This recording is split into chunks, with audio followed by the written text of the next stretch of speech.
If you've met a kid with autism, you've met one kid with autism. And it went from about 1 in 1,000 or 1 in 2,000 when I was diagnosed to now 1 in 36. 3 times higher among boys, even higher among minorities. And that number is increasing still. And nobody knows why. The thing that I love about the story is your personal resilience. You say something in the book, as a dad, and I have 5 children, that really hit me right in my chest. You said that you had a crushing sense of invisibility as a child, and you were told by teachers and principals and others that you were weird, and you got to overcome all of this. So talk about that. Talk about how you go from that to being an internationally recognized news journalist. I didn't understand how to interact in the world, and I'm still learning it. It meant for me crushing isolation. It meant for me humiliation by teachers and kids. It meant for me that for 12 years, my dad was not only my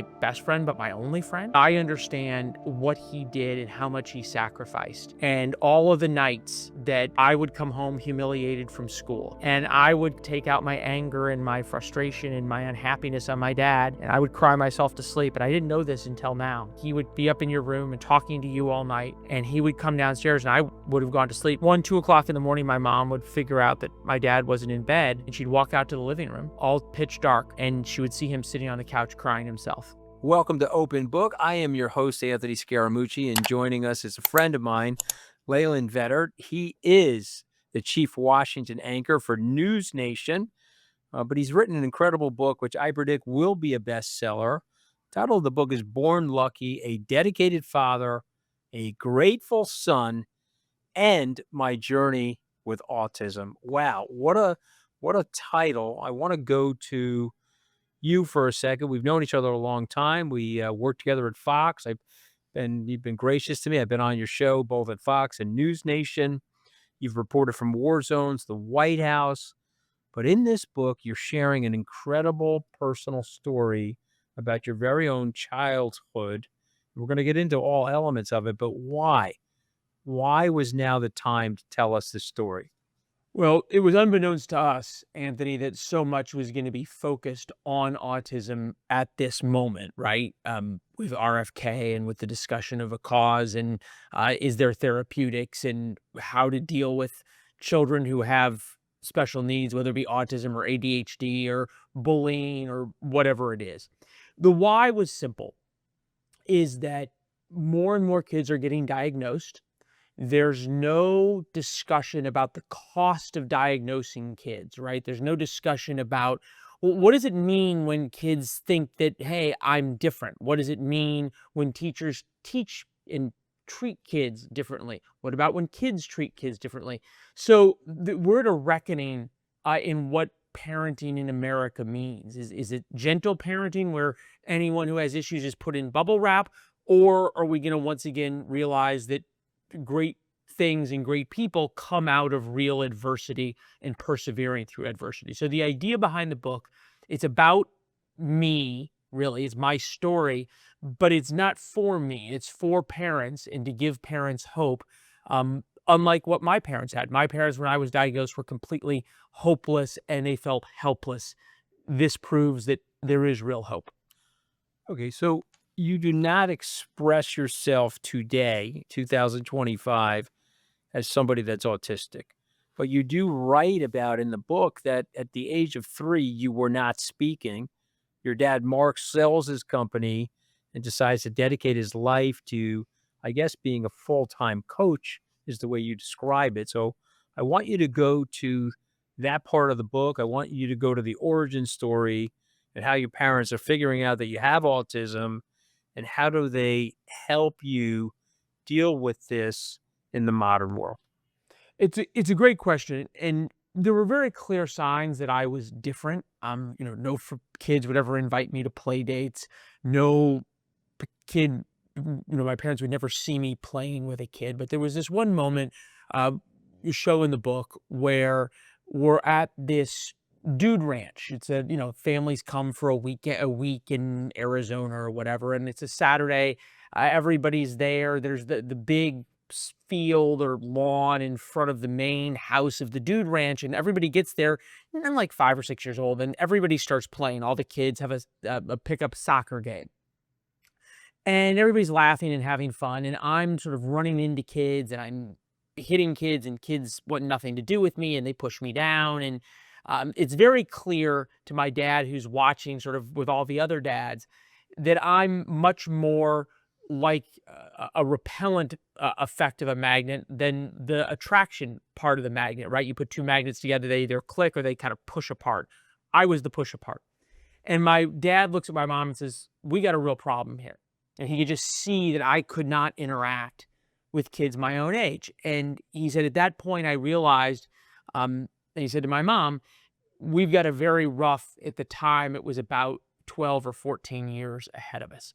So we write in the book, I show you in the book how he takes that moment, understands that it's going to be bad, says to my mom, he goes, "This is going to be really difficult," and then goes about trying to figure out what to do about it. There was a request by the school that I was at to have me evaluated because I had some of these very sort of peculiar issues. Couldn't interact with kids my own age, was kind of very angry and aggressive physically, but at the same time, I could interact with adults on a fairly normal basis. And so they take me to a psychology testing center. And you know what it's like, the little waiting room with stale coffee and the vinyl chairs and everything else. My parents are waiting for me. And then the psychologist comes out with me after the test. Results of the test are this: a lot of different issues, but one of them is on that IQ test that's two halves of a test. On one half, I'm genius, and on the other half, I'm mentally retarded. So a 20-point spread is a learning disability. My spread was 70 points. Parents get taken into the little conference room. They all sit down. We've all been in those little medical conference rooms. And the woman says to my dad, "It's very difficult to know what's going on inside his head." She said, at the time, he has pervasive developmental disorder, social blindness. There were all these names for it that we now know to be autism. Back then, that's not how it was diagnosed. And my dad goes, "Is there anything we can do?" And the desperation of a parent who wants to help their child. And the woman goes, "Generally not." And he goes, "Anything, please, anything." And she said, "Well, if the kid is very smart," which in some ways I was, "and if he wants it, you can work with him." But that was all she said. That was all that's all my dad was given. And he said, "Okay." And at that point, he decided, as you pointed out, sold his companies. It was very successful at the time. And he said, "I knew you didn't have any friends, so I was going to become your friend." Never told a soul about the diagnosis, never asked for a special accommodation, never put any effort into getting me counseling or therapy or tutors or anything like that. He said, "No one else is going to care what's wrong with you. They're only going to care that you're weird or different or whatever. And I think you can be more. And if you're going to have a successful life, I have to adapt you to the world, not adapt the world to you." So, I mean, Leland, there are lots of increased cases of autism. Yep. A lot of people are trying to figure out the causes of autism. The FDA is now talking about potentially uses of Tylenol was one of the contributors. Your story is an unapologetic one, though. It's like it's a deal with it story. You mentioned bubble wrap. Your dad is not a bubble wrapping sort of a person. No, Okay. it was not. Okay. So we have the problem. I'm going to deal with the problem, and I'm going to help my son come out of the problem. But your own description, you're running over. So what is a distinct characteristic of autism? Because there's a scene in the book which is very touching. Your dad is touching his watch. Yep. To try to signal to you certain things. So what are the manifestations of the behavioral traits of autism, and how did your dad help you develop the emotional cues that sometimes people that have autism don't develop intuitively? It's a great question. And one of the two major autism groups, Autism Society or Autism Speaks, has this saying that if you've met a kid with autism, you've met one kid with autism. And you point out rightly, Then it went from about 1 in 1,000 or 1 in 2,000 when I was a kid with diagnosed to now 1 in 36. 3 times higher among boys, even higher among minorities. And that number, relatively speaking, is increasing still. And nobody knows why. As you pointed out, there's been some reports about what may contribute to it, but no definitive studies. So what my dad realized at the time, there was very little work, but what manifested with me was that I was unable to get along in any way, shape, or form. Example, when I was in 5th grade, and I write the story in the book, my dad knows how much I'm struggling in school. I write in the book how he comes over to my 5th grade PE class to see me. And he knew the PE teacher from a football program at another school. It's, nice little school. PE, fields are out back down this sort of hill, and you look down over the fields. And he says to the coach, he says, "Hey, how's my boy doing?" And Jim Hoots goes, he's doing better.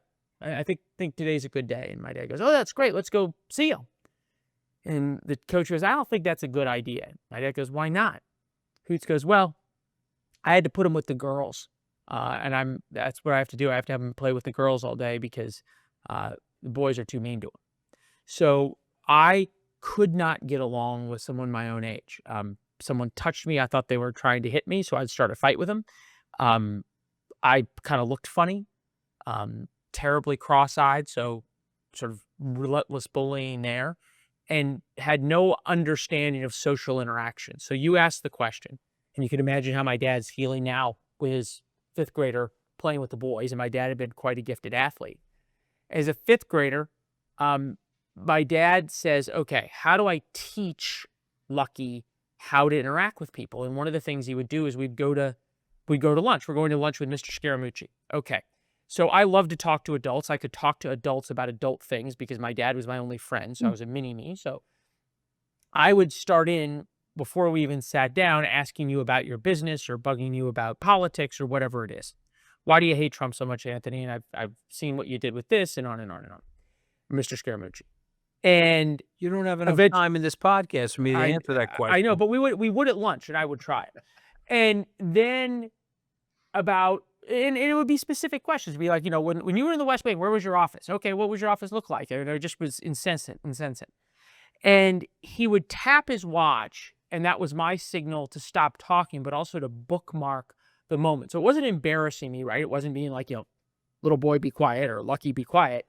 It was tap his watch. I realized time to stop, and I would wait, 5, 10 minutes, whatever, and I'd start bugging you again with more questions. This would be about business.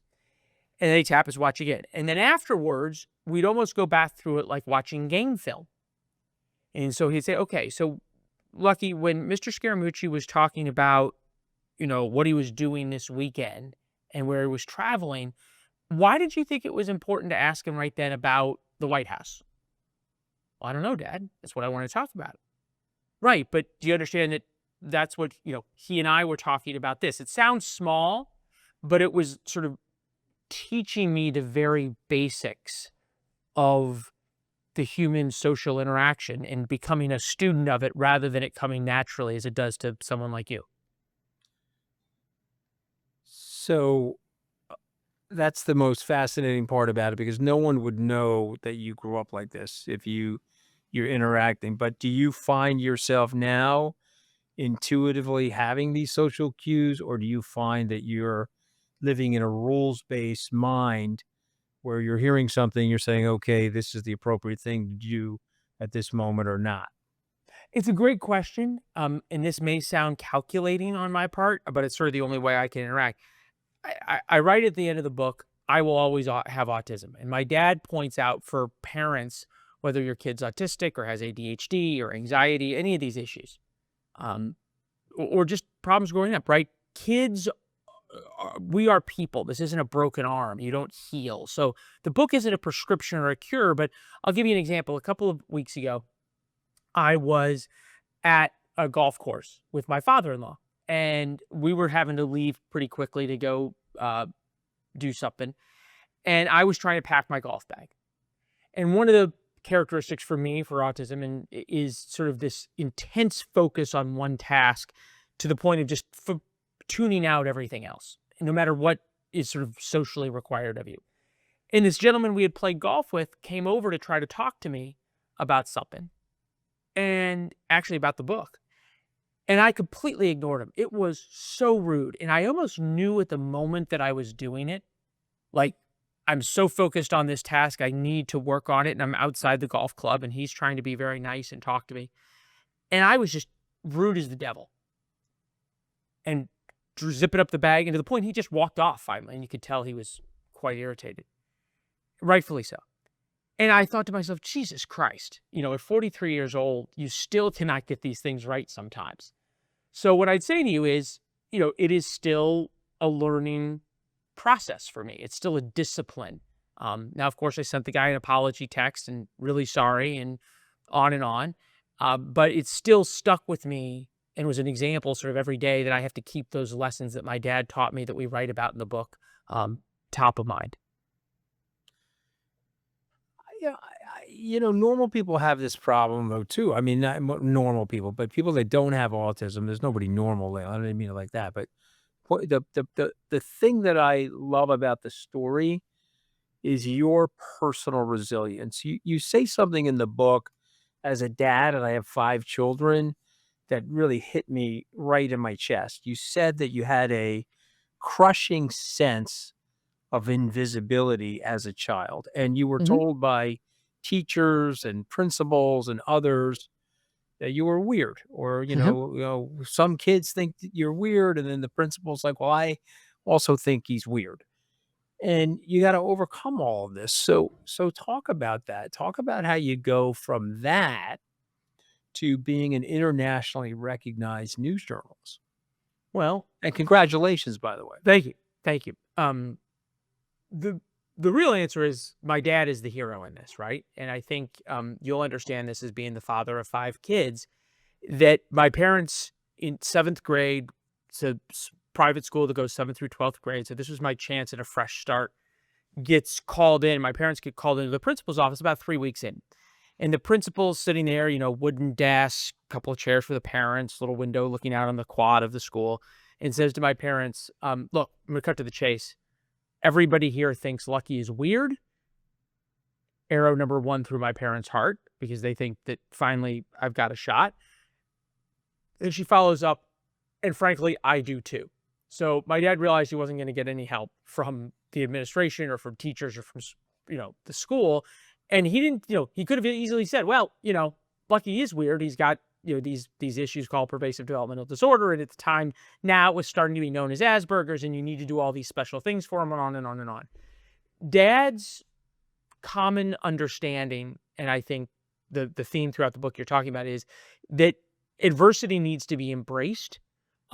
That so many parents want to pave this really beautiful road for their kids, the easiest road they can. And what parent wants to see their kids struggle? And what Dad knew was that if I didn't struggle, if I didn't face adversity, if I didn't face challenges, I wouldn't be able to face the real world. So 200 push-ups a day, starting when I was about 6 years old, 5 days a week. But it taught me something, which was that every push-up was one push-up closer to a goal, which was after 3 months, if I did all this, I got to go to Disney World. And that was sort of the basis of his standard for me of set goals, set hard goals, but achieve them, and it'll teach you can do hard things. So, you were asked or invited to leave the White House because you disagreed with Donald Trump on a certain few things. I was invited to leave Fox News for similar reasons.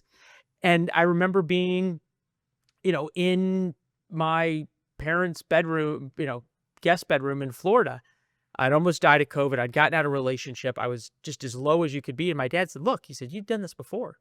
There was a teacher in 8th grade that looked at you in front of the whole class and said, if my dog was as ugly as you, I'd shave its ass and make it walk backwards. You got through that. You went to school the next day.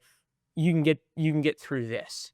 And that's that standard and that pressure and that focus of my dad of making me get through hard things, even while he held my hand doing it, that served me very well. The advice for today. we've got a lot of parents at 1 in 36. You've got a lot of parents Mhm. that have kids that have ADHD, or they have Asperger's, or they have a form of autism. What's the biggest lesson from your journey that we could apply to people that are dealing with their journey today? Well, this is different, right? Because it's a parenting book written by a kid, and I don't have a kid yet. So I don't want to, this isn't advice or how-to manual. But what I would say is my book is proof for parents, no matter what your child is dealing with, that there's hope. There's real hope that things get better, and that enormous amount of love, unyielding standards, holding your kid's hand through adversity, not taking the adversity away, can change their lives permanently and will. George Will wrote the foreword of this. I had the unenviable task of having 240 pages between my dad's afterword, which I think is the best part of this, which was sort of his takeaways for parents and his thoughts, and George Will writing the foreword. But the middle 240 pages were mine, and George Will ended his foreword by saying, "This is proof of the mountain-moving power of parental love." And that, to me, is what really the one takeaway is. I love it. All right, so we're down to the 5 words of my show here, Leland. We call 5 words from your book, and then we ask you to react to those words. Okay. Okay. So you can give me a few sentences on each, or elaborate as much as you want. I say the word journalism, you think of what? I think of the relentless pursuit of the truth, without fear or favor, and it comes from my dad, who, when I was a little boy, there weren't expectations. There were no expectations about either schoolwork, or are you going to be a very successful business person as he was, or any of that kind of stuff. But there were two expectations: one, that you worked hard, and more importantly, that you had good character. And one time, I still remember, tell the story in the book, when he caught me lying, which was a big deal in my house, and he made me write, "I will tell the truth," 1,000 times out. And that pursuit of the truth has sort of been what I was about when I was 6, 7, 8 years old, and still am. Are we under threat? The truth, the journalists under threat today? I think the truth has always been under threat. More so today? I don't know about more so or less so. I think the bare knuckle parts of politics are now more apparent. It is no longer waged silently, or politely. Look, I covered the Obama White House for Fox News. They were pretty rough too. They just did so more quietly. So I remember being the guy who was the morning reporter at the White House for Fox, and Josh Earnest and others, members of the cabinet, would always do a round robin with every other network, but they wouldn't go on Fox. It was always my job to walk upstairs and, from the lower, the little area down below it, under the briefing room where the broadcast booths are, and say, "Hi, Josh. Just need to lodge our complaint that Fox once again has been excluded." And he goes, "Oh, Leland, it's so good to see you. How's your weekend? Blah blah blah blah." And it was all nice about it, but they were doing this. So I don't know. To me, the truth has always been under threat. It's why journalism was the only profession protected in the First Amendment. All right, you say the word resilience, you say what? Without it, and without being taught it, right? It's a learned skill. It's not an innate quality. And without being taught it, I don't know how people succeed at anything. It is a necessary component, I think, not only to success, but to a happy life. Autism. I don't think we know what it means to everyone. I know what it means to me, which was that I didn't understand how to interact in the world, and I'm still learning it.